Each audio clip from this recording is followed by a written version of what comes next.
Stéphane Simons, bonsoir. Vous Bonsoir. êtes correspondant allemand à Paris pour le Der Spiegel Online. Alors, je vais vous faire une confidence, Stéphane Simons. On est presque flatté en France de voir que le monde entier, aujourd'hui encore, s'intéresse à notre élection française. Vous voyez, ça c'est donc avec aujourd'hui le Financial Times, Wall Street Journal, avec Emmanuel Macron et Marine Le Pen. Voilà, on voit la presse internationale également. En Allemagne aussi, Stéphane Simons, dimanche soir, à la télé, les journaux ont ouvert avec le résultat de l'élection française? Oui, tout à fait. Disons qu'une élection, elle était française, c'est vrai, mais quand même avec un impact possible sur l'Europe et donc avec des effets évidemment sur l'Allemagne. Et ça fait longtemps que les Allemands s'intéressent à cette élection française ou pas? C'est ce qui est un peu différent avec les élections avant, c'est que cette fois-ci, avec les primaires, on a quand même regardé un peu, même du côté franco-français, surtout que côté des conservateurs, on avait des noms connus, hein. Sarkozy, Fillon, il y avait Juppé, bien sûr, voilà. Et puis Bruno Le Maire, un très pro-allemand, très germanophile. Donc c'est vrai, on s'est intéressé un peu plus, davantage et plus tôt surtout que d'habitude. Alors justement, vous dites germanophile et germanophone, Bruno Le Maire. Il y en a un autre qui est germanophone. C'est germanophone, hein, oui. Et pas phobe. C'est Jean-Marc Ayrault, notre ancien Premier ministre. Juste parce que c'est assez rare, on va écouter Jean-Marc Ayrault. Il s'exprime en allemand à la télé allemande. On l'écoute.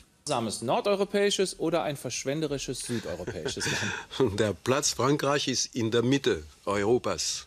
Und wir sehen uns als Bindeglied zwischen den Ländern des Südens, des Nordens, aber auch zwischen West und Europa. Alors évidemment, ça aide, hein, des hommes politiques français qui sont capables de parler allemand. Il n'y en a pas beaucoup, même en anglais d'ailleurs, il n'y en a pas beaucoup. C'est un handicap, ça?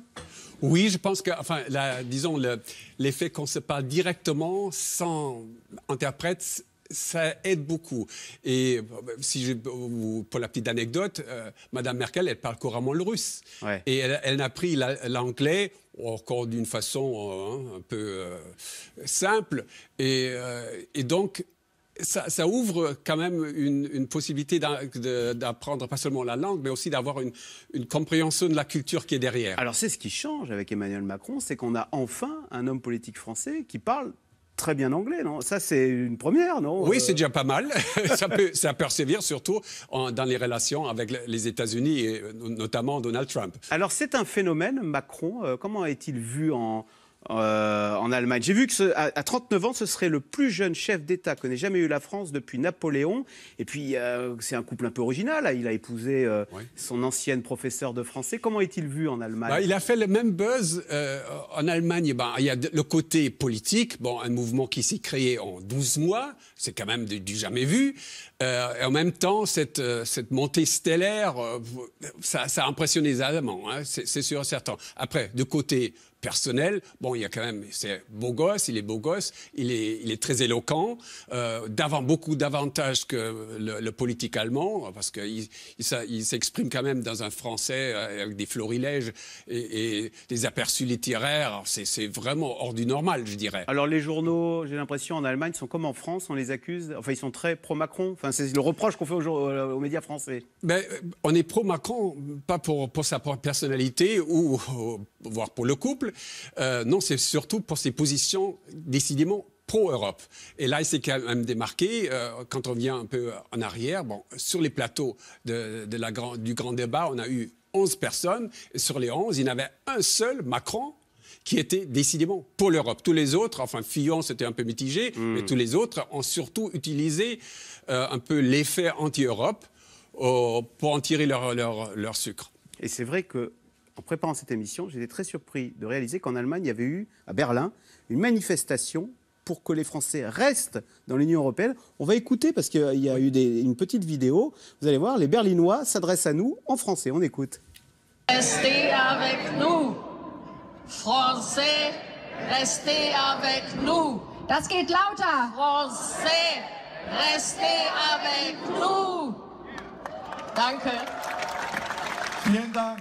Parce que l'Europe reste populaire en Allemagne et on se dit, sans la France, il n'y a plus d'Europe, voilà. Tout à fait. Enfin, l'Europe reste, avec tous ses défauts. Ouais. On voit certainement dans la population allemande et dans les politiques un effort qu'il faut réinventer l'Europe, qu'il faut avoir des changements structurels. Mais en dehors, oui, l'Europe reste populaire et l'Europe est propulsée par le moteur allemand, franco-allemand. Et alors, de ce point de vue, que changerait une élection d'Emmanuel Macron? Ben, il changera pas grand-chose dans les... Enfin, si on a regardé les élections par le prisme, attention, est-ce que ça va être pro ou contre Europe? Macron, quand même, réassure. Encore que, après, alors pour les détails, je pense que oui, il va exiger, comme d'autres politiques aussi, que le moteur allemand va être réajusté pour faire face à des changements structurels au sein de cette hiérarchie de la structure. J'ai été surpris, la une du Bild au lendemain de l'élection, présentait Emmanuel Macron, un ami de l'Allemagne contre une germanophobe. C'est ainsi qu'est vue Marine Le Pen en Allemagne, une germanophobe? Mais c'est un cachet qu'elle a quand même mérité. Il y a eu pas mal d'explications d'elle-même et de son camp pour se mettre en valeur, pour mettre en valeur la France, comment dirais-je, dans une anti-attitude contre les Allemands. Ouais. Alors, ça fait toujours un peu l'Allemagne, l'Europe, cette réflexion. L'ennemi héréditaire. C'est l'ennemi héréditaire. En plus, ça sert quand même d'y mettre tous les maux structurels que la France peut avoir. On les met sur le dos de l'Europe et de l'Allemagne. Alors c'est vrai qu'il y a une petite musique sur l'Allemagne d'Angela Merkel qui nous impose l'austérité, qui nous impose la déflation, alors que l'Europe du Sud voudrait une politique de relance et d'envoyer valdinguer les règles de Maastricht. Il y a un peu cette image-là. C'est une image qui a ses raisons, parce que c'est vrai, Merkel et son ministre des Finances, M. Schäuble, ont jusque-là eu cette attitude d'être très très dur sur les règlements de Maastricht. Mais je crois ça risque de changer. Et surtout si, de côté des Français, avec Macron, on aura un président qui, tout en exigeant des exigences et des changements, va quand même pas mettre en question les bases de l'Europe. Donc je crois qu'il y aura davantage d'espace de manœuvrement diplomatique que quelqu'un qui arrive avec une attitude carrément contre. En fait, si cette élection intéresse au-delà de nos frontières, c'est parce que ça n'est pas une élection droite-gauche, c'est pour ou contre l'Europe. Et donc c'est tout le continent, quelque part, qui est embarqué dans Alex, cette je suis tout à fait d'accord avec votre analyse. Et en plus, le fait que les partis établis, l'ancienne droite et l'ancienne gauche, ne soient plus présents au deuxième tour, c'est quand même, ça reflète aussi une situation qui n'est pas unique à la France. Pour une fois, ce n'est pas une exception française. Et en Allemagne aussi, on voit quand même que les grands partis sociaux-démocrates et les chrétiens-démocrates souffrent quand même et qu'il y a la place maintenant pour des partis de droite, notamment l'AfD, qui risque. Vous feriez ce parallèle, c'est vrai que nous on a vu le Front National à l'extrême droite, la France Insoumise à l'extrême gauche.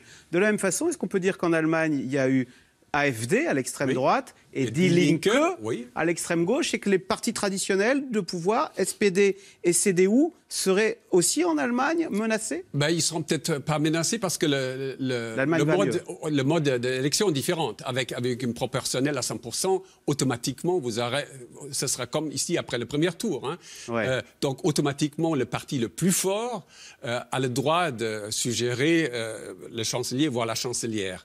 Donc là, il y a une différence. Mais autrement, oui, je crois que les partis traditionnels en Allemagne ont le même défi.